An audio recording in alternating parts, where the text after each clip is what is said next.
آیت الکرسی صبح کے وقت پڑھنے کی فضیلت۔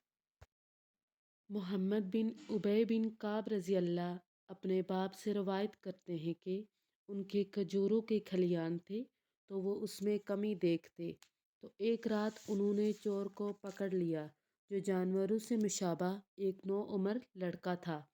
انہوں نے اس کو سلام کیا تو اس نے جواب دیا۔ انہوں نے کہا، تم کون ہو، جن ہو یا انسان؟ اس نے کہا، میں جن ہوں۔ انہوں نے کہا، اپنے ہاتھ میری طرف بڑھاؤ، تو اس نے اپنا ہاتھ بڑھایا۔ اس کا ہاتھ کتے کے ہاتھ کی مانند تھا اور اس کے بال کتے کے بال کی مانند تھے۔ انہوں نے پوچھا، کیا اس طرح جنوں کی تخلیق ہوتی ہے؟ اس نے کہا، جن یہ جانتے ہیں کہ جنوں میں مجھ سے زیادہ شدید اور کوئی نہیں ہے۔ انہوں نے کہا، تم میرے پاس کیوں آئے ہو؟ اس نے کہا، ہمیں خبر ملی ہے کہ تم صدقہ کرنا بہت پسند کرتے ہو، تو ہم تمہارے کھانے میں سے اپنا حصہ لینے آئے ہیں۔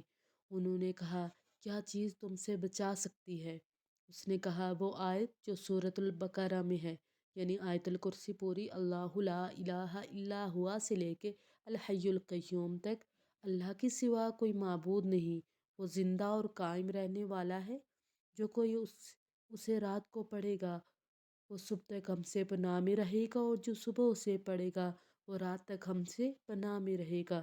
پھر جب صبح انہوں نے اس بات کا ذکر رسول اللہ صلی اللہ علیہ وآلہ وسلم سے فرمایا تو آپ صلی اللہ علیہ وآلہ وسلم نے فرمایا، اس خبیث نے سچ کہا ہے۔ یہ صحیح بخاری کی حدیث ہے۔ أعوذ بالله من الشيطان الرجيم.